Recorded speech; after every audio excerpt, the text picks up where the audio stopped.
Ya está con nosotros nuestro querido Sebastián García Parra, ingeniero, docente, investigador, codirector de IDATA y hacedor de la columna de inteligencia artificial acá en el 98.7. Buen día, bienvenido, Seba. Muy buenos días, Ale, ¿cómo estás? Le erramos a la columna, ¿vale? Tenía que haber sido hoy el padre del calientacama. Seguramente teníamos que haber enfocado por ahí. A propósito, ¿vos dónde usás algo para calentar la cama, bolsa de agua caliente? ¿Usaste alguna vez en tu vida, por ejemplo? No. Tengo algún recuerdo que de chico aparecía ahí alguna bolsa de agua caliente, pero no. El acolchado nomás, la frazada, y bueno, con eso nos arreglamos. Y hoy día lo mismo, tampoco calienta camas usás, por ejemplo. Tampoco calienta camas porque sabés que me sofoca un poquito ese calor, pero creo que depende de cada uno, y, sí, y claro. obviamente son esas cosas que seguramente hay que usarlas con mucho cuidado, ¿no? Hay que estar atentos a esos artefactos eléctricos que están ahí en la cama. Hoy nos proponés a recordar, porque bueno, se cumplieron algunos días ya del nacimiento de uno de los padres de la inteligencia artificial, el británico Alan Turing, ¿no? A propósito del cual se ha hecho una película, ¿no es cierto? El código Enigma, exacto. La vio Diego y me la recomienda, no sé si vos la viste. Sí, claro, sí, para los que estudiamos estos temas de ciencias de la computación, inteligencia artificial más en concreto, es casi una película de culto, pero es una película para público en general, es muy recomendable, porque ahí se ve uno de los grandes logros, o por lo menos el más público, de Alan Turing. Alan Turing, un tipo que bueno, vivió una época inglés, vivió una época compleja, vivió época de guerra, claro. Una época además muy marcada en la educación, sobre todo en Inglaterra, por los clásicos, no tanto por la matemática, la química, la física, que para él era lo que más le atraía. Y un tipo además que es interesante, porque cuando hay un libro súper recomendable que se llama Maestría. Yo lo recomiendo para el que tenga tiempo de leerlo. El título es ese, Maestría, que analiza distintas grandes personalidades de la historia que se destacaron por sus aportes a la humanidad. Y en todos se destaca un denominador común, que es la pasión por lo que hacían y su tenacidad, su persistencia. No necesariamente eran tipos más inteligente, capaz tenía, no sé, un 10, un 15% más de neuronas que el promedio, pero el diferencial estaba en esa persistencia, en esa tenacidad, que en el caso de Alan Turing ya se veía de chico. De hecho, él fue noticia, Alan Turing fue noticia, y esto no todo el mundo lo sabe, pero ya cuando él iba a empezar su internado en secundaria, la escuela, en el liceo, con 14 años, una cosa así, 13, 14 años, agarró justo, el primer día de clase coincidía con la huelga general en Inglaterra. Entonces, claro, esto le impedía llegar a la escuela. Entonces él decidió en solitario, solo con su bicicleta, recorrer casi 100 kilómetros que separaban su escuela de su casa. Y los hizo en bicicleta, paró en el medio en una posada donde pudo dormir, y eso mostraba la pasión de él. De hecho, ese fue recogido en su momento por un diario local. Un tipo que bueno, se destacó mucho en matemáticas, se destacó mucho en criptografía, esto que tiene que ver con, bueno, cómo codificar de alguna manera mensajes para que solo pueda leerlos el receptor que yo quiero y no pueda ser leído por otros receptores, y donde recordemos algo, las computadoras prácticamente no existían en esa época. Lo que habían eran máquinas diseñadas en parte mecánicas y en parte con válvulas, que eran como los primeros experimentos vinculados a la ciencia de la computación. No es como hoy, que hoy tenemos acceso a una computadora y podemos empezar a capacitarnos. O sea, que en esa época era todo teórico, era todo a partir de la teoría poder generar temas prácticos. Y él fundó, ya hace más de medio siglo, lo que hoy conocemos como ciencia de la computación y lo que hoy conocemos como inteligencia artificial. Y con algo que todavía hoy se sigue dando. O sea, hoy cuando nosotros estudiamos en facultad, y esto me decía recién que lo vio también en su facultad, se siguen impartiendo los conocimientos que él pudo generar en su corta vida, que Alan Turing pudo generar en su corta vida. Entonces, es un tipo que vale la pena siempre recordarlo, porque muchas de las cosas que hoy estamos disfrutando desde el punto de vista de avances tecnológicos están sostenidos por sus desarrollos.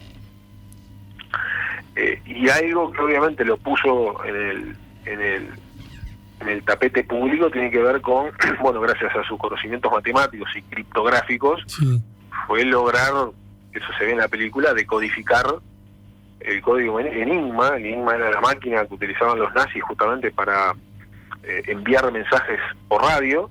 Esos mensajes por radio eran encriptados por esta máquina, una máquina mecánica muy compleja. Sí. De hecho, hoy todavía se consiguen ejemplares de esa máquina en remates a varios cientos de miles de dólares. Él logró, romper el código Enigma. Quiere decir romperlo, quiere decir que él podía, a través de una máquina que él diseñó, recibir los mensajes encriptados de los nazis y poder decodificarlos en tiempo y forma, porque obviamente los diseños anteriores demoraban a veces semanas en decodificarlos, y eso generaba que la acción militar que los nazis estaban planificando ya había sido ejecutada. Entonces acá había un tema también de que tenía que ser desencriptado en muy poco tiempo. Él lo logró hacerlo, lo hacía durante la noche, y eso generó que según historiadores, que haya sido un aporte importante para que la guerra haya sido ganada por los aliados. O sea que tenía todas las cocardas, todos los méritos como para haber pasado a la historia y haber disfrutado en su época, en vida, de varios beneficios. Sin embargo, murió joven, murió con poco más de 40 años, uh-huh, porque cometió un delito, y que bueno, él se declaró homosexual, lo cual le implicó un tratamiento hormonal. Sí, esto es brutal, ¿no? Porque él es procesado por su condición de homosexual. Correcto, sí, sí. De hecho, cuando uno aún revisa su ficha, aparece como información criminal, indecencia. Claro. Ese fue su cargo. Y bueno, Pero un tipo que fue, a ver si sigo bien tu lectura, un tipo que fue de alta importancia para ganar la guerra, para derrotar al nazismo. Claro, absolutamente. Y además con aportes que ya en ese momento ya eran aportes importantes a nivel científico. Fue sometido a un tratamiento, porque obviamente el tratamiento lo que lo obligaba era a dejar de ser homosexual. Ese tratamiento era un tratamiento hormonal muy severo. Él lo que hizo fue, tenía una manzana en su mesa de luz que tenía cianuro. Uh-huh. Bueno, un día decidió comer esa manzana, no resistió más el tratamiento, no resistió más la presión social y obviamente vivir en las condiciones en las que lo que estaba haciendo, y se suicidó muy joven. Sí, he leído también que la hipótesis de el suicidio no está descartada del todo, pero ¿crees tú que se trató de un suicidio, no? Sí, de hecho había ingerido cianuro, eso está bastante aceptado. Sí. Y bueno, él dejó ese legado impresionante. Ahora imaginemos lo que puede haber sido la vida de este hombre. Claro, porque tenía 41 años nada más. Tenía 41 años cuando falleció. Pero imaginémoslo, de hecho su profesor en la universidad, que falleció creo que en el año 95, tuvo un desarrollo teórico mucho más,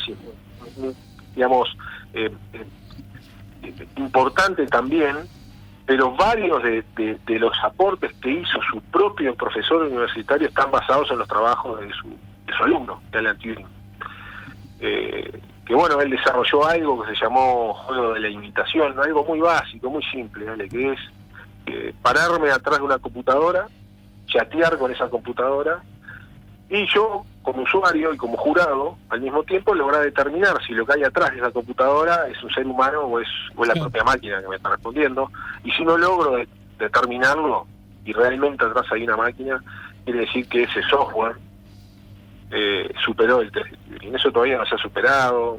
Hay alguno por ahí, digamos, que se arroba haberlo hecho, pero en sí lo que él llamó juego de la imitación en su momento, que durante la película se ve, que se llama test de Turing, aún no ha sido superado. O sea que pero bueno, la historia ha hecho justicia, y hace muy pocos años la reina de Inglaterra Sí. lo perdonó.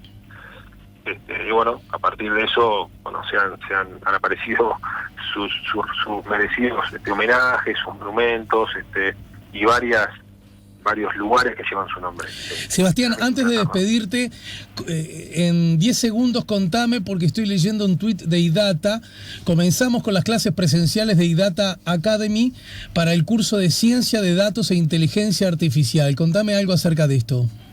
Claro, gracias, Ale. Esto es en IDATA tenemos una escuela de ciencia de datos, de inteligencia artificial, donde damos distintos cursos para personas que tienen cierta base técnica y quieren incorporar los conocimientos de inteligencia artificial. Son cursos de más o menos 2 meses de duración, que lo damos docentes y además volcamos ahí la experiencia del curso, pero además lo novedoso es que tiene transversalmente todo un componente humanista que tiene que ver con cuestionar también éticamente los desarrollos que nosotros mismos hacemos.